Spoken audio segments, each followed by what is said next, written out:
ਅੱਜ ਬੁੱਧ 29 ਅਪ੍ਰੈਲ ਤੇ ਮੈਂ ਇਸ ਵਕਤ ਮੌਜੂਦ ਹਾਂ ਨਿਆਮੋਆਣਾ ਕੈਟਲ ਮਾਰਕੀਟ, ਫੈਸਲਾਬਾਦ ਦੀ ਸਭ ਤੋਂ ਵੱਡੀ ਮਵੈਸ਼ੀ ਮੰਡੀ, ਜਿੱਥੇ ਕਿ ਅੱਜ ਬੁੱਧ ਵਾਲੇ ਦਿਨ ਜਿਹੜੀ ਆ ਉਹ ਮੰਡੀ ਲੱਗੀ ਹੋਈ ਆ। ਹਰ ਬੁੱਧ ਇੱਥੇ ਮੰਡੀ ਲੱਗਦੀ ਆ।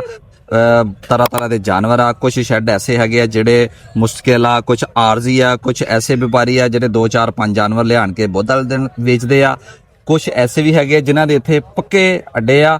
ਉਹ ਫਿਰ ਜਿਸ ਦਿਨ ਮੰਡੀ ਦਾ ਦਿਨ ਹੁੰਦਾ ਉਦੋਂ ਉੱਥੋਂ ਫਿਰ ਇੱਥੇ ਆ ਖੁੱਲੀ ਜਗ੍ਹਾ 'ਚ ਲੈ ਕੇ ਇੱਥੇ ਆਪਣੇ ਅੱਡੇ ਲਾ ਦਿੰਦੇ ਆ।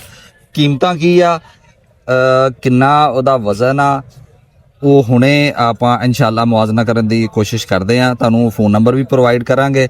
ਅਗਰ ਤੁਸੀਂ ਕੋਈ ਜਾਨਵਰ ਖਰੀਦਣਾ ਚਾਹੁੰਦੇ ਹੋ ਤੁਹਾਨੂੰ ਕੀਮਤ ਦਾ ਖੁਦ ਹੀ ਅੰਦਾਜ਼ਾ ਹੋ ਜਾਏਗਾ। ਇਸ ਵਕਤ ਜਿਹੜੇ ਜਾਨਵਰ ਇੱਥੇ ਖੜੇ ਆ, ਇਹ ਮੇਰੇ ਹਿਸਾਬ ਨਾਲ ਇਹ ਸਿੰਧ ਦੇ ਜਾਨਵਰ ਆ। ਵਪਾਰੀ ਖੜਾ, ਵਪਾਰੀ ਕੋਲੋਂ ਪੁੱਛਦੇ ਆ। ਭਾਈ ਜੀ ਕੀ ਹਾਲ ਨੇ? ਅਲਹਮਦੁਲਿਲਾ। ਕੀ ਨਾਮ ਤੁਹਾਡਾ? ਮੁਰਾਦ ਸਾਹਿਬ, ਕਿਹੜੇ ਸ਼ਹਿਰੋਂ ਆਏ ਤੁਸੀਂ? ਟੰਡੋ ਆਦਮ ਤੋਂ। ਜਾਨਵਰ ਦੱਸ ਵੀ ਕਿੰਨੇ ਵਜ਼ਨ ਦੇ ਤੁਹਾਡੇ ਕੋਲ ਜਾਨਵਰ? ਜਾਨਵਰ ਹੈ ਤੇਰੇ ਸਾਹਮਣੇ। ਠੀਕ ਹੈ, ਮੇਰੇ ਤਾਂ ਸਾਹਮਣੇ ਕਿੰਨੇ, ਮੇਰੇ ਹਿਸਾਬ ਨਾਲ 8 ਭਾਰੇ ਜਾਨਵਰ ਜਿਹੜੇ ਆ ਤੇਰੇ ਕੋਲ, ਉਹਨਾਂ ਦਾ ਕੀ ਵਜ਼ਨ? ਪਾਰਿਆਂ ਦਾ 130 ਹੈ। ਅੱਛਾ, ਜਿਹੜੇ ਓਲੇ ਉਹਨਾਂ ਦੇ 120 ਹੈ। 120 ਜੀ। 130 ਤੇ 120। ਤੇਰਾ ਅੱਡਾ ਕਿੱਥੇ ਹੈ? ਅੱਡਾ ਮੇਰਾ ਇਹ 2 ਨੰਬਰ ਗੇਟ ਤੇ, ਨਿਆਮੋਆਣਾ ਮੰਡੀ ਦਾ ਜਿਹੜਾ ਉਹ ਟੈਂਕੀ ਵਾਲਾ ਜਿਹੜਾ ਗੇਟ ਆ ਉੱਥੇ ਟੈਂਕੀ ਦੇ ਸਾਹਮਣੇ, ਉੱਥੇ ਸਾਹਮਣੇ ਜਾਨਵਰ। ਚਲੋ ਠੀਕ ਹੈ। 130 ਭਾਰੇ ਦਾ ਤੇ ਜਿਹੜਾ ਹਲਕੇ ਵਜ਼ਨ ਦਾ ਉਹਦਾ ਕਿੰਨਾ? ਉਹਦਾ 120। 10,000 ਦਾ ਫਰਕ ਹੈ। 10,000 ਦਾ ਫਰਕ ਆ। ਵਜ਼ਨ ਦਾ ਕਿੰਨਾ ਫਰਕ ਆ ਦੋਨਾਂ ਦਾ? ਜਿਹੜਾ ਇਹਨਾਂ ਦਾ ਭਾਰ ਆ ਉਹਦਾ ਕਿੰਨਾ ਫਰਕ ਆ? 3 ਕਿਲੋ ਦਾ ਗੋਸ਼ਤ ਦਾ ਫਰਕ ਹੈ ਬਸ। ਜਿਹੜਾ ਭਾਰਾ ਉਹਦਾ ਕਿੰਨਾ ਵਜ਼ਨ ਹੋਏਗਾ? ਗੋਸ਼ਤ ਦੱਸਣਾ। ਗੋਸ਼ਤ ਇਹਨਾਂ ਦਾ ਹੋਏਗਾ 30 ਕਿਲੋ। 30 ਕਿਲੋ। ਠੀਕ ਤੇ ਜਿਹੜਾ ਹਲਕਾ ਵਾ ਉਹ 26-27 ਕਿਲੋ।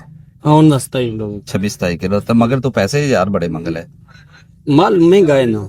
ਨਹੀਂ, ਅਗਰ ਨਹੀਂ ਵਿਕੇਗਾ ਤਾਂ ਫੇਰ ਮੁੜ ਕੇ ਬਾਅਦ ਵਿੱਚ ਤੁਸੀਂ 70,000 ਦੇ ਵਿੱਚ। ਨਹੀਂ ਇਨਸ਼ਾਅੱਲਾ ਅੱਲਾ ਕਰੇ ਤੈਨੂੰ ਤੇਰਾ ਜਿਹੜਾ ਜਾਨਵਰ ਆ ਉਹਦੀ ਅੱਛੀ ਕੀਮਤ ਮਿਲੇ।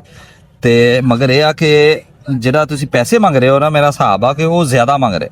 ਨਹੀਂ ਜ਼ਿਆਦਾ ਨਹੀਂ। 30 ਕਿਲੋ ਦੇ ਤੁਸੀਂ ਮੇਰੇ ਹਿਸਾਬ ਨਾਲ 30 ਕਿਲੋ ਆ ਤਾਂ ਇਹਦਾ ਹੋਣਾ ਚਾਹੀਦਾ 70-80 ਹਜ਼ਾਰ। ਇਹ ਕੁਰਬਾਨੀ ਦਾ ਜਾਨਵਰ ਹੈ, ਇਹਦਾ ਗੋਸ਼ਤ ਦਾ ਕੀਮਤ ਨਹੀਂ ਹੁੰਦੀ। ਮਗਰ ਫਿਰ ਵੀ ਜਿਹੜਾ ਵਜ਼ਨ ਆ ਉਹ ਇੱਕ ਮੈਟਰ ਕਰਦਾ ਨਾ।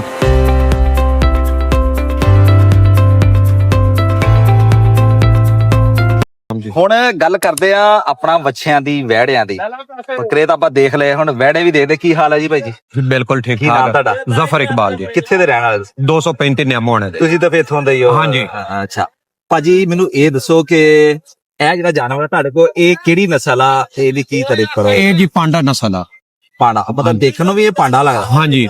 ਅੱਛਾ, ਮਾਸ਼ਾਅੱਲਾ, ਬਹੁਤ ਬੜਾ ਖੂਬਸੂਰਤ ਆ। ਮੈਨੂੰ ਇਹ ਦੱਸੋ ਕਿ ਇਹਦਾ ਤੁਸੀਂ ਜਿਹੜਾ ਕੀਮਤ ਆ ਉਹ ਕਿਵੇਂ ਮੁਕਰਰ ਕਰਦੇ ਆ? ਵੀ ਕਿਵੇਂ ਪਤਾ ਚੱਲਦਾ ਵੀ ਇਹ ਇੰਨੇ ਮਤਲਬ ਕੀਮਤ ਆ ਇਹ ਜਾਨਵਰ? ਭਾਈਜਾਨ, ਕੀਮਤ ਜਿਹੜੀ ਹੈ ਨਾ ਜਾਨਵਰ ਦੇ ਅਸੀਂ ਮੁਕਰਰ ਕਰਦੇ ਆ ਖੂਬਸੂਰਤੀ ਨਾਲ, ਪ੍ਰਿੰਟ ਨਾਲ ਜੀ। ਹਾਂ।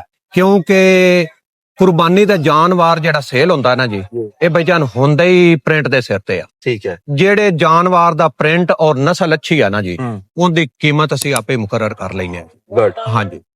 ਇਹ ਦੇਖੋ ਨਾ, ਆ ਇਹਨਾਂ ਨੇ ਕਿਹਾ ਜੀ ਇਹ ਪਾਂਡਾ ਨਸਲ ਆ।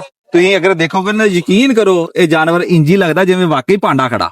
ਠੀਕ ਆ, ਇਹਦਾ ਪ੍ਰਿੰਟ ਹੈ, ਇਹਦੀ ਖੂਬਸੂਰਤੀ, ਇਹਨੂੰ ਕੀ ਕਹਿੰਦੇ ਜੀ ਤੁਸੀਂ? ਕੁਆਂਡ। ਤੇ ਇੱਥੋਂ ਦੇਖੋ ਇਹਦਾ ਪ੍ਰਿੰਟ, ਦੇਖੋ ਇਹਦੇ ਬਾਲਾਂ ਦਾ ਕਲਰ ਤੇ ਸਾਰਾ ਮਾਸ਼ਾਅੱਲਾ ਨਾ ਬੜਾ ਖੂਬਸੂਰਤ ਹੈ। ਕਿੰਨੇ ਦਾ ਜੀ? ਬਸ 12.5 ਦਾ। 12.5 ਦਾ। ਹਾਂਜੀ। ਤੁਹਾਡਾ ਮੰਡੀ ਦੇ ਵਿੱਚ ਪੱਕਾ ਵਾ ਇੱਥੇ ਅੱਡਾ? ਹਾਂਜੀ, ਅਸੀਂ 12 ਮਹੀਨੇ 24 ਘੰਟੇ ਮੰਡੀ ਵਿੱਚ ਹੀ ਰਹਿੰਦੇ ਆ ਜੀ। ਅੱਛਾ। ਹਾਂਜੀ, ਸਾਡੇ ਪੱਕੇ ਅੱਡੇ ਆ। ਉਹ ਜਿਹੜਾ ਆਰਜੀ ਸ਼ੈਡ ਆ? ਹਾਂਜੀ। ਹਾਂਜੀ। ਫੋਨ ਨੰਬਰ ਬੋਲੋ ਜੀ। 0398 50 235 ਜੀ। ਅੱਲਾਹ ਪਾਕ ਰਹਿਮਤਾਂ ਕਰੇ ਤੁਹਾਡੇ ਜੀ, ਜਿਹੜੀ ਤੁਸੀਂ ਮਿਹਨਤ ਕੀਤੀ ਹੈ ਪੂਰਾ ਸਾਲ 2 ਸਾਲ ਜਾਨਵਰ ਦੀ ਖਿਦਮਤ ਕੀਤੀ ਹੈ। ਅੱਲਾਹ ਕਰੇ ਉਹਦੀ ਤੁਹਾਨੂੰ ਕੀਮਤ। ਆਮੀਨ।